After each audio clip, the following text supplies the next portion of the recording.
বন্ধুরা, আজকে চলে আসছি একটা রান্নার ভিডিও নিয়ে। আজকে আমি বানাবো বাটা মাছ।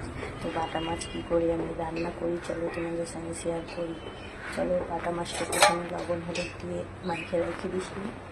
তারপরে এই যে আলু কেটে রাখছি, কাঁচা লঙ্কা বাটা, জিরা বাটা, ধনে বাটা, এই দিয়ে আজকে আমি রান্না করবো। চলো, কড়াইতে তেল বসাই দিছি, মাছটা দিয়ে দেবো।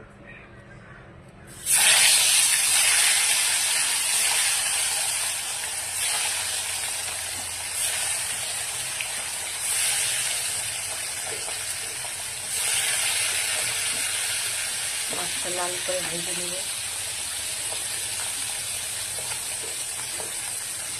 কিন্তু ভাজা হয়ে গেছে মাছটা, এখন তুলে নেব। ভাজা কমপ্লিট হয়ে গেছে, দিয়ে দিব কড়াইতে যা সম্বার দিয়ে দেবো, দিয়ে দেবো আলুটা ভাজা হয়ে গেছে।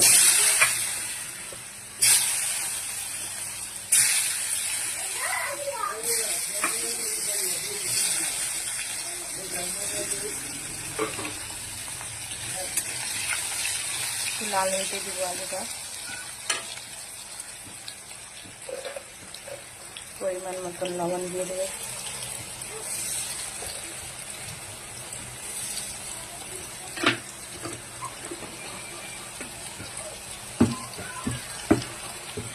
হলুদ দিয়ে দেবো।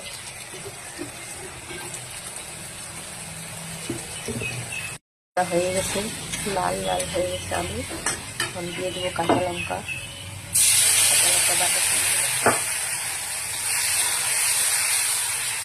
কাঁচা লঙ্কাটা ভাজা হয়ে গেছে, দিয়ে দেবো জিরা বাটাটা,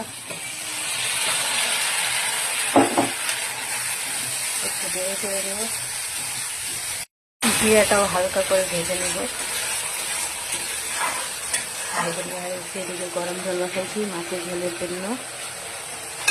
হালকা করে ভাজা জলটা ভালো করে ফুটে গেছে, দিয়ে দেবো মাছটা, মাছ ভাজাটা দিয়ে দিলাম।